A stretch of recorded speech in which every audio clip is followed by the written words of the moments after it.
بسم اللہ الرحمن الرحیم۔ السلام علیکم۔ میں آج آپ کے لیے انتہائی خوفناک اور سنسنی خیز کہانی لے کر حاضر ہوں۔ ان تینوں نے لاہور کے مختلف کالجوں اور یونیورسٹیوں میں تعلیم حاصل کی تھی۔ تینوں ہی اپنے اپنے کالج ہونہار طالب علم جانے جاتے تھے۔ یہ اتفاق ہی تھا کہ انہوں نے اعلیٰ تعلیم کے لیے آکسفورڈ یونیورسٹی کا انتخاب کیا۔ وہاں پر ہی ان کی آپس میں ملاقات اور میل جول ہوا تھا۔ ان کا مضمون بھی ایک ہی تھا۔ پھر ایک وقت آیا کہ ان کا شمار دنیا کے مشہور آثار قدیم میں ہونے لگا اور حکومت مصر نے ان تینوں کی خدمات حاصل کر لیں اور ان کا شمار مصر کے ممتاز اور ماہر آثار قدیم میں ہونے لگا۔ حکومت مصر نے ان کی قابلیت کی بنا پر انہیں پروفیسر کا لقب دے رکھا تھا۔ حکومت مصر کے ملازم نہ ہونے کے باوجود ان کو وی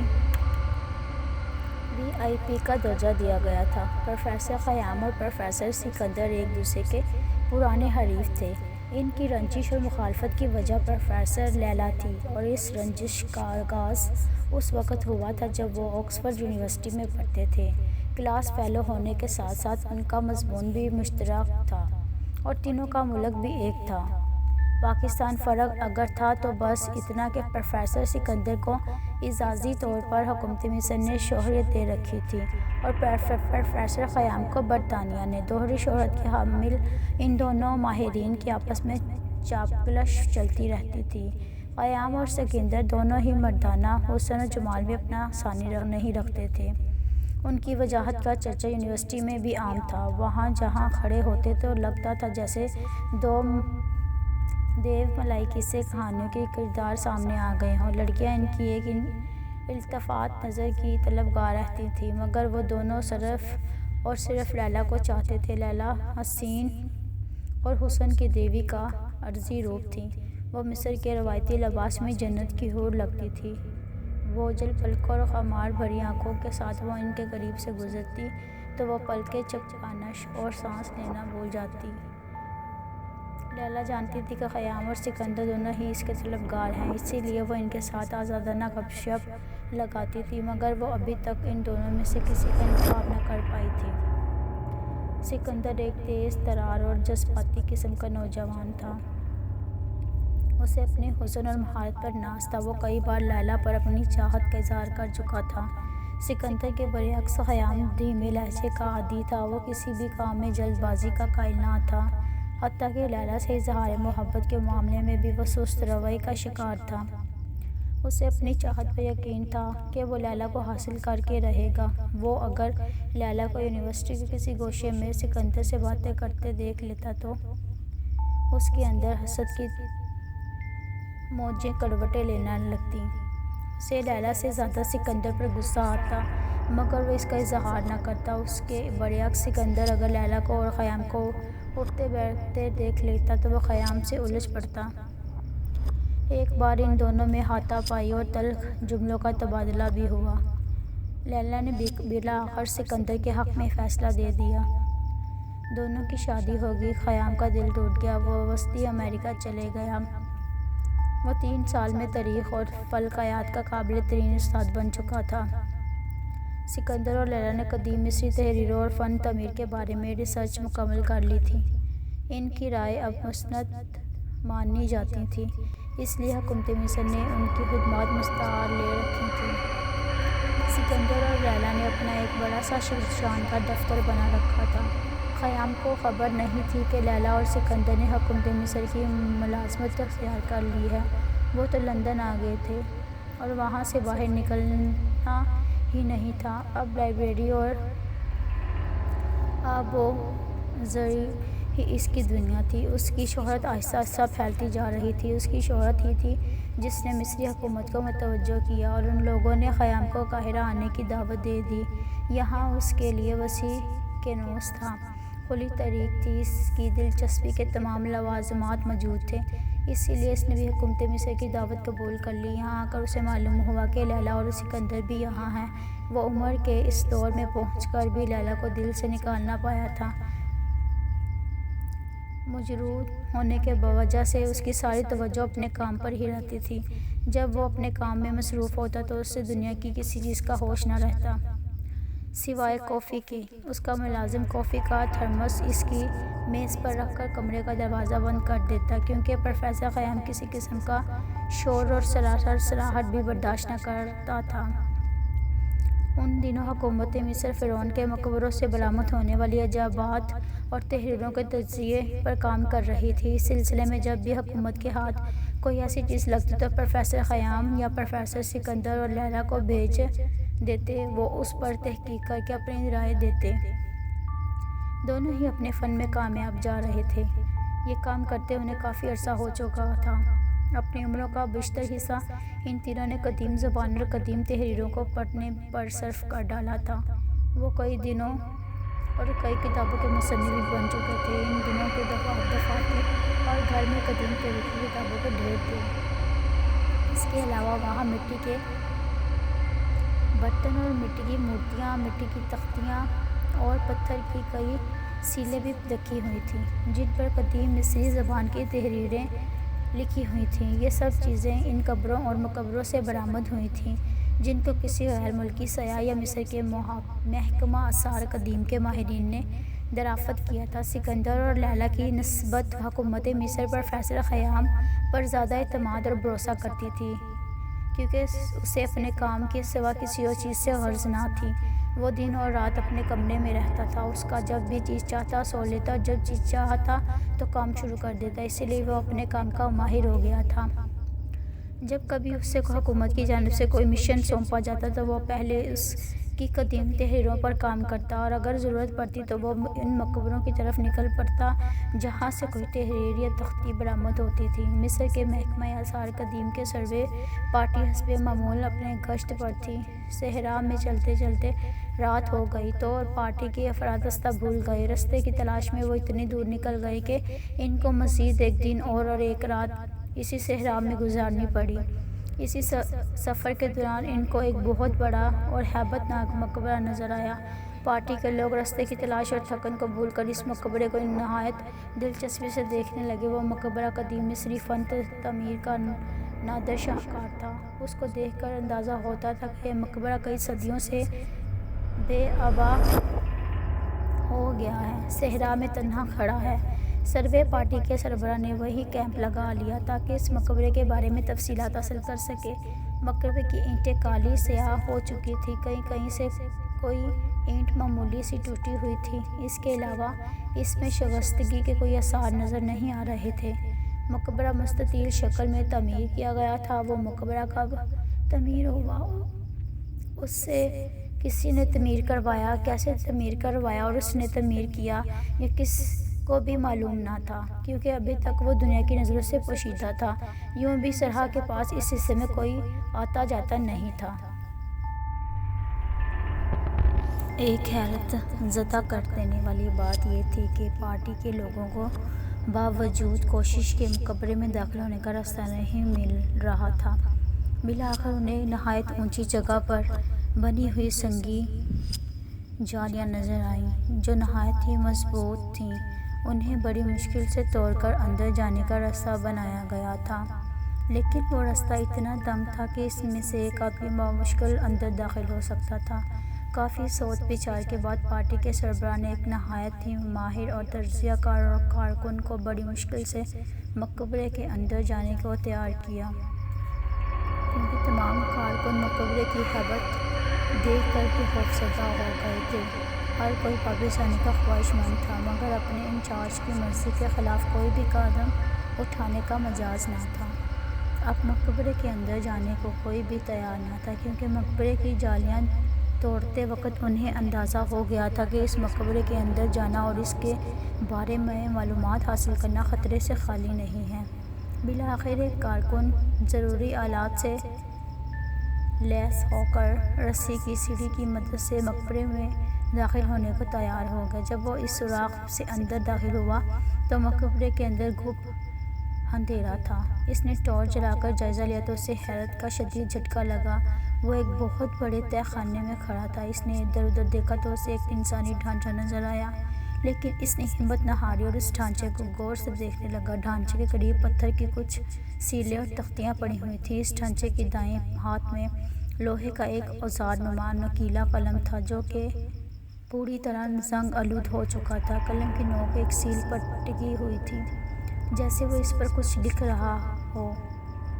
اس نے ٹارچ کی روشنی سے ارد گرد کا جائزہ لیا، پھر وہ احتیاط سے ڈھانچے کے پاس گیا۔ اس نے دیکھا کہ تمام سیلوں اور تختیوں پر عجیب قسم کی تحریریں لکھی تھیں۔ اس نے ڈھانچے کو غور سے دیکھا تو علم ہوا کہ وہ ڈھانچہ پاؤں کی جانب سے لوہے کی ایک موٹی سی زنجیر سے بندھا ہوا ہے۔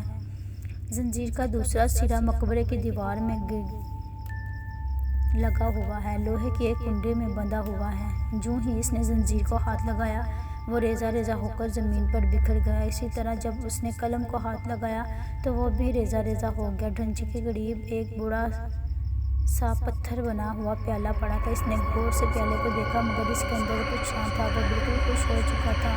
اس نے ادھر ادھر نظریں دوڑائیں تو ان چیزوں کے علاوہ اسے اور کچھ نظر نہ آیا۔ اس نے ڈھانچے کو ہاتھ لگا کر ٹٹولا، مگر وہ اپنی جگہ اسی حالت میں کھڑا رہا۔ پھر اس نے انتہائی احتیاط سے وہ سیلیں اور تختیاں ایک ایک کر کے سوراخ سے باہر پہنچائیں، اور پھر آخر میں خود بھی سوراخ سے باہر نکل آیا۔ ٹیم کے ارکان نے سیلوں اور تختیوں پر لکھی تحریروں کو پڑھنے کی کوشش کی، مگر ناکام رہے۔ پھر بھی وہ سب خوش تھے، انہوں نے کسی اہم مقبرے کا سراغ لگا لیا ہے۔ سرور ٹیم بڑی مشکل سے ان سیلوں اور تختیوں کو سنبھال کر واپس قاہرہ پہنچی تو ان کا نہایت ہی گرمجوشی سے استقبال کیا گیا۔ پھر یہ فیصلہ کیا گیا کہ ان میں سے ایک آدھی سیلیں اور تختیاں پروفیسر خیام کو اور آدھی پروفیسر سکندر اور لیلی کو بھیجی جائیں گی، کیونکہ وہ کافی زیادہ تعداد میں تھیں۔ پھر یہ فیصلہ منسوخ کر دیا گیا اور ان سب سیلوں اور تختیوں کی بڑی اور نمایاں تصویر بنائی گئی۔ ان تصویروں میں ان کی لکھائی واضح تھی۔ اب ان کی تصویروں کی ایک ایک کاپی دفتر کے ریکارڈ میں رکھی گئی اور ایک ایک کاپی پروفیسر سکندر اور لیلی کو بھیج دی گئی، جبکہ اصلی سیلیں اور تختیاں پروفیسر خیام کو بھیجی گئیں۔ ان کے ساتھ ان دونوں کو ایک ایک خط لکھا کر تمام تفصیل بھی بتائی گئی کہ یہ تختیاں ان کو کہاں سے اور کیسے ملیں۔ اس خط میں یہ استطاعت بھی تھی کہ آپ ان تحریروں پر خصوصی توجہ دیں اور ہمیں ان راز ہائے پوشیدہ سے آگاہ کریں جو اس ناقابل فہم اور قدیم زبان میں لکھی گئی ہیں۔ اس سرکاری خط میں یہ بات بھی واضح کر دیا گیا تھا کہ اس اہم مشن کے لیے پروفیسر خیام، سکندر اور لیلی تینوں کو منتخب کیا گیا ہے۔ پروفیسر سکندر اور لیلی کے جوش و اشتیاق میں اضافہ ہو گیا۔ میں اس مہم میں بھی پروفیسر خیام کو شکست دوں گا، پروفیسر سکندر گرمجوشی سے بولا۔ یقیناً، پروفیسر لیلی سکندر کی تائید کرتے ہوئے بولی، ہم دو ہیں اور وہ ایک اکیلا۔ ہم جلد از جلد ان تحریروں کو پڑھ کر اس کے مطابق وہ سب کچھ کر لیں گے۔ تب تک خیام ان تحریروں میں ہی کھویا رہے گا۔ جب وہ ان کو پڑھنے کے بعد عملی طور پر گھر سے باہر نکلے گا، تب تک ہم اس مہم میں کامیاب ہو کر لوٹ آ چکے ہوں گے۔ پروفیسر سکندر اور لیلی خوشی سے پھولے نہ سما رہے تھے۔ انہوں نے اپنے کام کا آغاز کر دیا اور کسی کو بھی اس میں مداخلت سے منع کر دیا۔ پروفیسر خیام کا بھی جوش و خروش دیکھنے والا تھا۔ وہ حکومت مصر کا مراسلہ پڑھ کر خوشی سے کرسی پر اچھلا پڑا اور بے چینی سے ادھر ادھر ٹہلنے لگا۔ سیلیں اور تختیاں اس کے خاص کمرے میں ایک بڑی سی میز پر پڑی تھیں۔ اس نے دیر نہ کی اور اپنے ملازم کو تاکید کر دی کہ جب تک وہ خود نہ بلائے کوئی بھی اس کمرے میں نہ آئے۔ کافی سے بھری ہوئی تھرمس بھی اس کی میز پر رکھی تھی اور وہ منہ میں پائپ دبائے ان تختیوں پر جھکا ہوا تھا۔ ان کے مطالعے کے دوران وہ کبھی کبھی خوشی سے یوں اچھلتا جیسے اسے کوئی اہم راز معلوم ہو گیا ہو۔ میز پر پڑے ہوئے کاغذات پر کچھ لکھتا، کبھی کبھی اس کے چہرے پر مایوسی ڈیرا ڈال لیتی اور وہ کسی گہری سوچ میں ڈوب جاتا۔ کام کے دوران جب وہ بہت تھک جاتا تو کرسی کی پشت پر ٹیک لگا کر پائپ کے ہلکے ہلکے کش لیتا اور ساتھ ہی کافی کا گھونٹ بھی حلق میں ٹپکانے لگتا۔ اسے اپنے اوقات کار کی بھی پرواہ نہ رہی۔ وہ مسلسل شب روز اس کام میں مصروف تھا، کیونکہ ان تختیوں پر کھدائی ہوئی تحریریں خاص توجہ چاہتی تھیں۔ وہ ایک ایسے مقبرے سے برآمد ہوئی تھیں جہاں کسی انسان کی رسائی اگر ناممکن نہیں تو محال یا مجاز ضرور تھی۔ جوں جوں پروفیسر خیام کو تختیوں اور سیلوں کی عبارات سمجھ میں آ رہی تھیں، توں اس کے چہرے پر مسکراہٹ پھیلتی جا رہی تھی، کیونکہ وہ جانتا تھا کہ اکثر تحریروں میں فرعون کی رنگین داستان حیات یا ان روح فرسا مظالم کی بارے میں ہوتی ہے جو اس نے اپنی رعایا پر توڑے تھے، یا پھر اس کے کسی بہت بڑے خزانے کا راز ہوتا ہے۔ ان تختوں کی تمام تحریریں پڑھنے کے بعد پروفیسر خیام کے رگوں پہ میں ہلچل سی مچ گئی اور اسے اپنی کامیابی کا پورا یقین ہو گیا۔ اس نے ان سیلوں اور تختوں کا جو مطلب اخذ کر کے اپنے انداز میں لکھا وہ کچھ یوں تھا: میری اس تحریر کو پڑھنے والے عظیم انسان، سورج دیوتا تم پر مہربان ہو گیا ہے۔ تو کتنا بہادر ہے جو تو یہاں تک آ پہنچا ہے۔ یہ تو میں جان ہی نہیں سکتا کہ جب تو یہاں آیا تو کون سے فرعون کی حکومت ہے، کیونکہ میں تو سینکڑوں برس پہلے مر چکا ہوں۔ ہاں، یہ بھی تو ممکن ہے کہ تو اسی فرعون کے دور حکومت میں یہاں پہنچے میں کامیاب ہو جائے۔ اس فرعون نے مجھے موت کے منہ میں پہنچانے کا فیصلہ کیا ہے۔ مجھے یہ 100% یقین ہے کہ کوئی نہ کوئی کبھی نہ کبھی اس مقبرے کے اندر ضرور پہنچے گا۔ اس وقت شاید میری ہڈیاں بھی خاک ہو چکی ہوں گی، مگر میں نے بھی قسم کھا لی ہے کہ میں کسی طریقے سے بھی انتقام لوں گا۔ میں بتاتا ہوں کہ میں کون ہوں، میرا جرم کیا ہے جس کے بنا پر میں موت کا راہی بن گیا ہوں۔ میں جلدی اپنی تمام المناک کہانی سنا رہا ہوں، کیونکہ میری زندگی اور موت کے درمیان نہایت کم فاصلہ رہ گیا ہے۔ اس کے بعد میں یہ زہر کا بڑا پیالہ ہی پی لوں گا۔ میں فن تعمیر کا ایک نہایت ہی قابل ماہر مانا جاتا ہوں، اسی لیے مجھے فرعون کے دربار میں ایک اعلیٰ مقام حاصل تھا۔ مجھے یہ مقام اپنے باپ دادا سے وراثت میں ملا تھا۔ وہ بھی تعمیر کے بڑے ماہر تھے، ان کو بھی اعلیٰ مقام حاصل رہا۔ ایک روز میں کسی کام کے سلسلے میں فرعون کے کمرے میں گیا تھا تو وہ کچھ پریشان سا لگ رہا تھا۔ مجھے دیکھتے ہی بولا، آؤ، میں تمہارا ہی انتظار کر رہا تھا۔ اس کے کمرے میں اور کوئی نہ تھا۔ اس نے مجھے بیٹھنے کو کہا۔ میں بیٹھ گیا تو وہ کہنے لگا، مجھے تم سے ایک کام لینا ہے، کیا تم میری مدد کرو گے؟ آپ حکم کریں خداوندہ، میں آپ کا کام آ کر خوشی محسوس کروں گا۔ میں نے تعظیم کے ساتھ عرض کی۔ وہ کہنے لگا، میں اس دنیا کا امیر ترین شخص ہوں۔ اس دنیا میں کسی کے پاس اتنی دولت نہیں جتنی کہ میرے پاس ہے، مگر بدقسمتی سے میں اولاد کی دولت سے محروم ہوں۔ میری زندگی کے بعد یہ مال دولت ضائع ہو جائے گا، کیونکہ میں اس سے کوئی فائدہ نہ اٹھا سکوں گا۔ میں اپنی زندگی میں اس خزانے کو استعمال میں لانا چاہتا ہوں۔ میں اس خزانے کو اپنے علاوہ کسی کے استعمال کی اجازت نہیں دے سکتا۔ ہر فرعون کی ہمیشہ یہ خواہش رہی ہے کہ اس کی زندگی میں ہی اسی کا مقبرہ تعمیر ہو جائے۔ اسی طرح میں بھی ایک نہایت ہی عالیشان اور مضبوط مقبرہ اپنی زندگی میں تعمیر کروانا چاہتا ہوں، جس میں میری لاش کے ہمراہ میرا خزانہ بھی محفوظ ہو جائے۔ چونکہ تم نہایت ہی قابل ماہر تعمیرات ہو، اس لیے میں تمہیں ایک نہایت ہی عالیشان مقبرے کی تعمیر کا حکم دیتا ہوں۔ وہ مقبرہ یکتائے زمانہ ہونا چاہیے۔ اس کے بدلے میں تمہیں ایسی خوشیوں اور مال و دولت سے نوازوں گا کہ تم ان کا تصور بھی نہیں کر سکو گے۔ اے عرض خدا، میں نے ادب سے کہا، میں ایسے مقبرے کا نقشہ آپ کو دکھاؤں گا، مگر اس کے لیے کافی وقت درکار ہوگا۔ میں تمہیں اجازت ہے جتنا وقت چاہے لے لو۔ اگر تم نے نقشہ میری خواہش کے مطابق بنایا تو میں تم پر نوازشوں کی بارش کر دوں گا، مگر یاد رکھو، پسند نہ آئے گا تو میں اس صورت میں تمہارا عہد ختم کرنے کے ساتھ ساتھ تمہاری زندگی بھی ختم کر دوں گا۔ میں سر جھکا کر وہاں سے نکل آیا۔ فرعون کے الفاظ میرے کانوں میں گونج رہے تھے، اس کے ساتھ ساتھ میں نقشے کے بارے میں بھی سوچ رہا تھا، کیونکہ فرعون سے کسی بھی قسم کے سلوک کی توقع نہیں کی جا سکتی تھی۔ فرعون سے قبل اس کی بڑی بہن مصر کے تخت و تاج کی وارث تھی، اسی لیے فرعون نے اس کے ساتھ شادی کی اور اس کی بدولت تخت و تاج کا وارث بنا۔ وہ مر گئی تو مصر کے تخت و تاج کی وراثت اس کی دوسری بہن کے حصے میں آئی، پر ہوتیوں نے مشورہ دیا کہ وہ اپنی چھوٹی بہن سے شادی کر لے۔ فرعون نے ایسا ہی کیا اور اپنی بادشاہت قائم رکھی، لیکن وہ اس کے باوجود بھی اولاد کی دولت سے محروم رہا۔ کئی دنوں کی سوچ بچار کے بعد میں نے سوچ لیا اور پھر نقشہ بنا کر فرعون کی خدمت میں پیش ہوا۔ وہ کئی منزلیں ایک ایسی گول عمارت کا نقشہ تھا جس کا دروازہ صرف ایک تھا، تہہ خانہ بھی تھا، جس کے اوپر کی منزل میں غلام گردش تھی جو گھوم کر آخری منزل تک جاتی تھی۔ اس کی بیرونی دیوار میں برابر کے فاصلے کی کئی کھڑکیاں تھیں، ہر کھڑکی کے اوپر روشن دان، اور اس کے سامنے ایک دروازہ تھا جن کی تعداد 100 تھی۔ ان میں سے ایک ہی رستہ اس کمرے میں تک جاتا تھا جو خزانے کے لیے مخصوص کیا گیا تھا۔ میں نے نقشہ جب فرعون کی خدمت میں پیش کیا تو اس وقت میری حالت غیر ہو رہی تھی۔ وہ لمحہ میری زندگی یا موت کا لمحہ تھا۔ میں دل ہی دل میں دعائیں مانگ رہا تھا کہ نقشہ فرعون کو پسند آ جائے۔ فرعون کافی دیر تک اس نقشے کو نہایت غور سے دیکھتا رہا اور پھر خوشی سے بولا، واہ، تم نے تو کمال کر دیا۔ پھر اس نے مجھے غلط فخر سے نوازا اور کہنے لگا، میں تمہاری بہن سے شادی کروں گا۔ میں نے اسے کسی تقریب میں دیکھا تھا تو وہ بہت ہی حسین ہے اور میری بیوی بننے کے قابل ہے۔ جاؤ اسے خوشخبری سنا دو۔ میں نے کوئی اعتراض نہ کیا اور خوشی خوشی گھر لوٹ آیا، کیونکہ مجھے تو ایک نئی زندگی مل چکی تھی۔ فرعون نے میری بہن کو حرم میں داخل کر لیا۔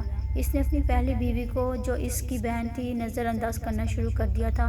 میری بہن وہاں بہت ہی خوش رہنے لگی۔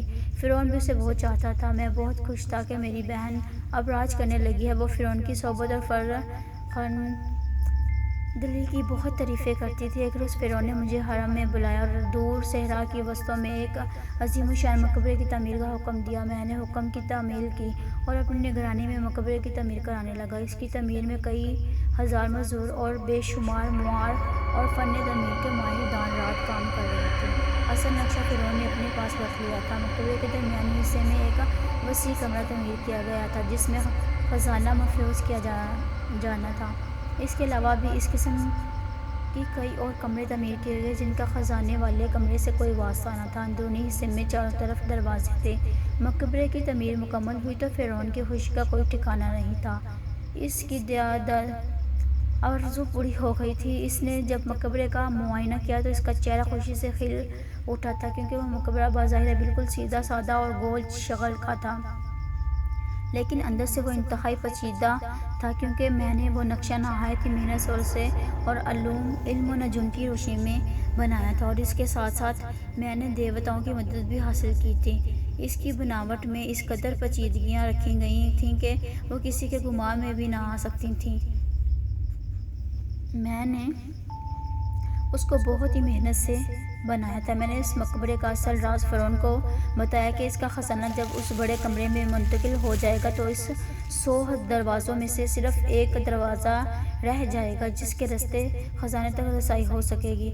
ہم اس دروازے کو زندگی کا دروازہ کہہ سکتے ہیں، جبکہ باقی 99 دروازے موت کے دروازے کہلائیں گے۔ اگر ان دروازوں میں سے کسی نے گزرنے کی کوشش کی تو وہ لمحوں میں زندگی ہار بیٹھے گا۔ بس یہی وہ خاص راز ہے جو مقبرہ تعمیر کرتے وقت اہمیت دی گئی تھی۔ زندگی کا دروازہ تلاش کرنا نہایت ہی مشکل کام تھا، بلکہ ناممکن۔ اس راز کو میں اور فرعون جانتے تھے۔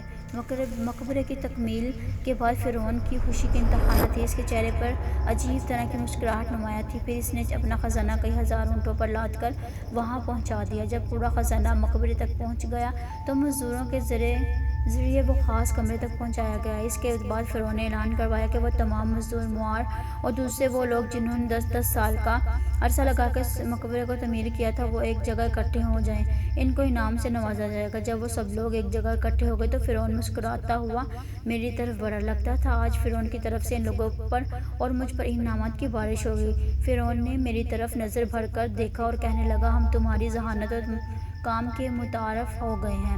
آج ہم بتائیں گے ہم اس مقبرے کی تعمیر کرنے والوں کو کتنا بڑا انعام دیتے ہیں۔ یہ کہہ کر فرعون نے اپنے مصاحبین کے ہمراہ مقبرے سے باہر نکلا اور کچھ دیر رکا اور مڑ کر ہماری طرف دیکھا۔ پھر ہماری ان آنکھوں نے وہاں ایک دردناک منظر دیکھا۔ لاتعداد انسانوں کے سر قلم کر دیے گئے، انسانی لاشیں تڑپنے لگیں، انسانی خون پانی کی طرح بہہ رہا تھا، جبکہ فرعون کے چہرے پر مسکراہٹ تھی، عیارانہ مسکراہٹ۔ میرے اندر خوف، فرعون کے خلاف نفرت کا سمندر ٹھٹھائے مارنے لگی، لیکن میں خاموشی سے اور وہ خون کے آنسو رلانے والا دیکھ رہا تھا، کیونکہ میں جانتا تھا کہ جب کبھی بھی کسی فرعون نے اس قسم کا پراسرار مقبرہ تعمیر کروایا تو اس کی تعمیر کرنے والے کو زندہ نہ رہنے دیا گیا، کیونکہ فرعون کو یہ شبہ ہوتا تھا کہ وہ خزانہ اور مقبرے کا راز فاش نہ کر دے۔ مگر اس معاملے میں ہمیشہ میرے آباء و اجداد کا خیال رکھا گیا، انہیں کچھ نہ کہا۔ اس لیے مجھے امید، بالکل یقین تھا کہ فرعون مجھ پر نظر کرم کرے گا، کیونکہ اب تو میری بہن اس کی بیوی تھی۔ میں انعامات اور اعزازات کا حقدار تھا۔ فرعون کہکے لگانے کے بعد مجھ سے مخاطب ہوا اور کہنے لگا، دیکھ لیا تم نے انجام ان لوگوں کا؟ اب مطمئن ہو کہ میرا خزانہ محفوظ ہو گیا ہے، مگر نہیں، تمہیں بھی تو یہ راز معلوم ہے، مجھے تمہارا حساب بھی تو چکانا ہے۔ میں اس معاملے میں تمہارا ساتھ امتیازی سلوک کروں گا۔ تمہاری موت ان سب سے مختلف اور انوکھی ہوگی۔ میں تمہیں جلاد کے سپرد کر کے قتل نہیں کروں گا۔ تمہارے آباء و اجداد ہمیشہ سے فرعون کے عنایات خاص کے مستحق رہے ہیں، مگر مجھے افسوس ہے کہ میں تمہارے ساتھ اس قسم کی کوئی عنایت یا رعایت نہیں کروں گا، کیونکہ اب میرے اور تمہارے سوا کوئی بھی اس مقبرے کے راز سے آگاہ نہیں ہے۔ مگر میں یہ نہیں چاہتا کہ میرے علاوہ کوئی اور بھی اس راز سے آگاہ ہو، اس لیے میں تمہاری موت کا فیصلہ بھی کر لیا ہے۔ میں تمہیں اتنی رعایت دے رہا ہوں کہ تمہاری کوئی آخری خواہش ہے تو بتاؤ، میں تمہاری آخری خواہش ضرور پوری کروں گا۔ اپنی موت کا حکم سن کر میرے جسم میں جان ہی نہ رہی، آنکھوں کے سامنے اندھیرا چھا گیا۔ میں جانتا تھا کہ فرعون کے آگے رحم کی اپیل کرنا کوئی اہمیت نہیں رکھتا، کیونکہ یہ ظالم لوگ اپنے فیصلے نہیں بدلا کرتے۔ ان کی زبان سے نکلا ہوا ہر لفظ بذات خود ایک قانون ہوتا ہے۔ اسی لیے میں نے فریاد نہ کی اور حالات کے سامنے بے بس ہو گیا۔ میں نے نہایت ہی احترام کے ساتھ اپنی خواہش بیان کرتے ہوئے کہا، اے عرض خدا، میری موت کا فیصلہ آپ نے کر لیا ہے تو میں اسے قبول کرتا ہوں۔ میری آخری خواہش یہ ہے کہ مجھے اس سال مقبرے کے تہہ خانے میں بند کر دیا جائے، میرے پاس زہریلے دودھ کا ایک پیالہ رکھ دیا جائے، اس کے ساتھ سیلیاں، تختیاں اور لوہے کا ایک قدم دے دیا جائے، کیونکہ مجھے علم و فن سے لگاؤ ہے۔ میں زندگی کی آخری سانسوں تک ان تختیوں پر کچھ نہ کچھ لکھتا رہوں گا تاکہ میں مصروف رہوں۔ میں جب تھک رہا اور بھوک پیاس سے نڈھال ہو جاؤں گا تو میں یہ زہر کا دودھ کا پیالہ پی لوں گا، یوں میری زندگی موت میں ڈھل جائے گی۔ بس یہی کچھ، اور فرعون قہقہہ لگا کر بولا، بس یہی کچھ، میری اور کوئی خواہش نہیں ہے۔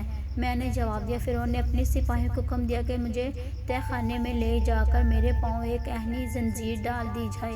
فرعون کے حکم پر فوری عمل کیا گیا۔ اس نے پتھر کا پیالہ منگوایا اور اپنی نگرانی میں دودھ میں زہر ملایا، سیلیاں، تختیاں اور پیالے میں پاس رکھ دیا۔ فرعون نے اپنی نگرانی میں تہہ خانے کو بند کروا دیا۔ جب مجھے یقین ہو گیا کہ سب لوگ چلے گئے ہیں تو میں نے ان تختیوں پر اپنی رواداد لکھنی شروع کر دی۔ میں اس کام میں جلدی کر رہا ہوں کہ میں اس مقبرے میں دفن راز کو ان تختیوں پر بکھیر دوں، تاکہ جب میری یہ تحریر پڑھی جائے تو اس سے فائدہ اٹھا کر خزانہ حاصل کیا جا سکے اور میری وہ قسم پوری ہو جائے جو میں نے اس راز کو فاش کرنے کے لیے کھائی تھی۔ کیونکہ فرعون نے جب میری موت کا حکم سنایا تھا تو میں نے قسم کھائی تھی کہ میں اس راز کو راز نہ رہنے دوں گا۔ اس لیے ان تحریر پڑھنے والے انسان، جب تم یہ تحریر پڑھ لو تو تہہ خانے سے باہر نکل جانا، کیونکہ اس تہہ خانے کا خزانے والے کمرے سے کوئی تعلق نہیں ہے۔ باہر نکل کر اس گول مقبرے کو دیکھو گے تو تمہیں اس کی دوسری منزل پر چاروں طرف کھڑکیاں نظر آئیں گی۔ تم ان میں سے کسی ایک کو توڑ کر ہی خطر ہو کر اندر داخل ہو جانا، اور پھر کسی دروازے کے اندر قدم نہ رکھنا، کیونکہ ہر دروازے میں موت تمہاری منتظر ہوگی۔ I hope you like this video. Please like, share and subscribe to my channel, and don't forget the press bell icon. And next video میں باقی حصہ ملاحظہ فرمائیں۔ تب تک کے لیے ٹیک کیئر، اللہ حافظ۔